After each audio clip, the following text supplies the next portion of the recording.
ഈശോയിൽ ഏറ്റവും സ്നേഹമുള്ള പ്രിയ ദൈവമക്കളെ, ഈ വിശുദ്ധ പ്രഭാതത്തിൽ നാം ദൈവത്തിരുസന്നിധിയിൽ പ്രാർത്ഥനാപൂർവമായിരിക്കുമ്പോൾ ക്രിസ്തു പഠിപ്പിച്ച പ്രാർത്ഥനയുടെ ആത്മീയത ധ്യാനിക്കാം. ആണ്ടുവട്ടത്തിൻ്റെ 17ാമത്തെ ഞായറാഴ്ച ഇന്ന് ഏറെ അർത്ഥസമ്പുഷ്ടമായ തിരുവചനങ്ങളിലൂടെ തിരുസഭ മക്കളായ നമ്മെ പ്രാർത്ഥനയുടെ അർത്ഥവും ആത്മീയതയും ഓർമ്മപ്പെടുത്തുന്നു. ഇന്നത്തെ ആദ്യ വായന ഉൽപ്പത്തി പുസ്തകം 18ാം അധ്യായത്തിൽ ദൈവമായ കർത്താവിൻ്റെ തിരുമുമ്പിൽ വിശ്വാസികളുടെ പിതാവായ അബ്രഹാമിൻ്റെ യാചനയാണ്. സൊദോം ഗൊമോറ ദേശങ്ങൾ നശിപ്പിക്കപ്പെടാതിരിക്കുവാൻ ഒരു പിതാവ് ദൈവത്തിരുസന്നിധിയിൽ യാചിക്കുന്നു.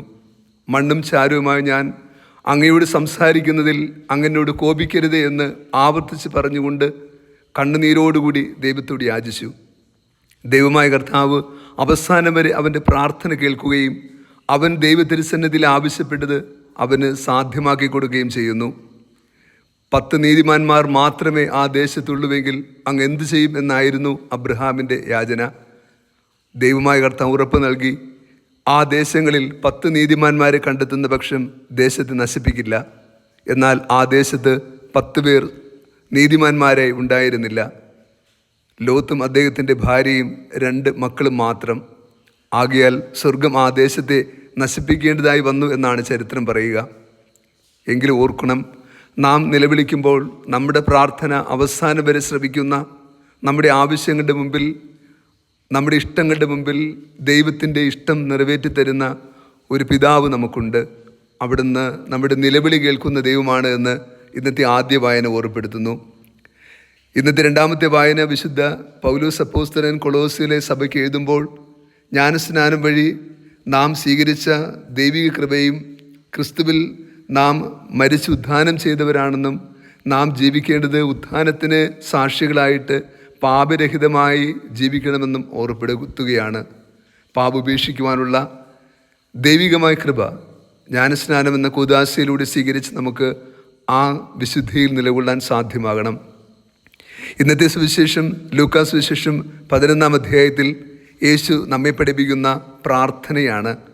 ഭൂമിയിൽ ഏറ്റവും മനോഹരമായ പ്രാർത്ഥനയാണ് സ്വർഗസ്ഥനായ പിതാവേ എന്ന പ്രാർത്ഥന. ഈ വിശുദ്ധമായ പ്രാർത്ഥനയിൽ നമ്മുടെ അർത്ഥനകളും യാചനകളും നിരത്തപ്പെട്ടിരിക്കുന്നു. ദൈവപിതാവിൻ്റെ ഇഷ്ടം നിറവേറ്റുവാനുള്ള മക്കളായ നമ്മുടെ ആഗ്രഹങ്ങളെ, അഭിലാഷങ്ങളെയും അനുദിനം ആവശ്യമായ ആഹാരങ്ങൾക്ക് വേണ്ടിയുള്ള നിലവിളിയുമുണ്ട്. നമ്മെ കരുണയോടുകൂടി കാക്കുന്ന ദൈവത്തിൻ്റെ സ്നേഹത്തിൻ്റെ പൂർണ്ണതയും ഈ പ്രാർത്ഥനയിലുണ്ട്. പ്രാർത്ഥനകളുടെയൊക്കെ പ്രാർത്ഥനയായിട്ടാണ് യേശു പഠിപ്പിച്ച സ്വർഗസ്ഥനായ പിതാവേ എന്ന പ്രാർത്ഥന നാം കാണുക.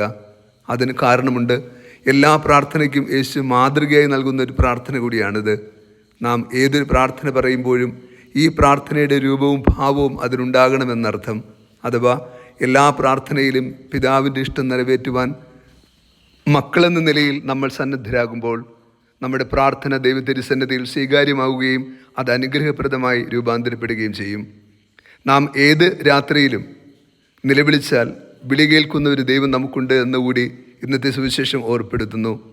അർദ്ധരാത്രിയിൽ അപ്പം ചോദിച്ചു വരുന്ന സുഹൃത്തിന് നൽകാൻ സാധ്യമല്ലെന്ന് പറഞ്ഞിട്ടും നിർബന്ധത്തിന് വഴങ്ങി അവൻ നൽകുന്നുണ്ട്. എന്നിട്ട് യേശു പറയുന്നു, നിങ്ങൾ വിളിച്ചപേക്ഷിക്കുമ്പോൾ ഉടനെ ഉത്തരമരുളുന്ന ഒരു ദൈവം നിങ്ങൾക്കുണ്ട് എന്ന്. ചോദിക്കുവിൻ നിങ്ങൾക്ക് ലഭിക്കും, അന്വേഷിക്കുവിൻ നിങ്ങൾ കണ്ടെത്തും, മുട്ടുവിൻ നിങ്ങൾക്കായി തുറന്നു കിട്ടും.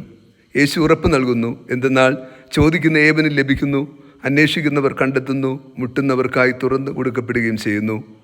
ഇതാണ് നമ്മുടെ ദൈവം. നാം നിലവിളിച്ചാൽ നിലവിളി കേട്ട് അനുഗ്രഹിക്കുന്ന ഒരു ദൈവം. മക്കളെന്ന നിലയിൽ നമ്മുടെ ആഗ്രഹങ്ങളും അഭിലാഷങ്ങളും ദൈവത്തിരുസന്നിധിയിൽ സമർപ്പിക്കുമ്പോഴും നമുക്ക് നന്മയായത് മാത്രമേ അവിടെ നൽകൂ എന്നത് തിരിച്ചറിയുക. നാം പ്രാർത്ഥിച്ച പ്രാർത്ഥനകളും ആവശ്യപ്പെട്ട ആഗ്രഹങ്ങളും സാധ്യമാക്കി തന്നില്ല എന്ന് കരുതി ഈ പിതാവ് നമ്മുടെ വത്സല പിതാവാകാതിരിക്കുന്നില്ല.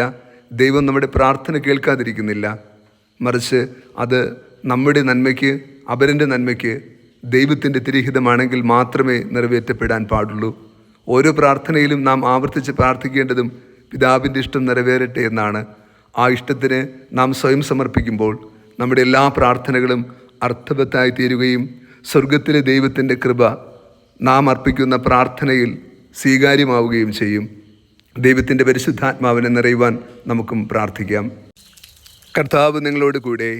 സർവശക്തനായ ദൈവം പിതാവും പുത്രനും പരിശുദ്ധാത്മാവും നമ്മേവരെയും സമൃദ്ധമായി അനുഗ്രഹിച്ച് ആശീർവദിക്കുമാറാകട്ടെ. ആമേൻ.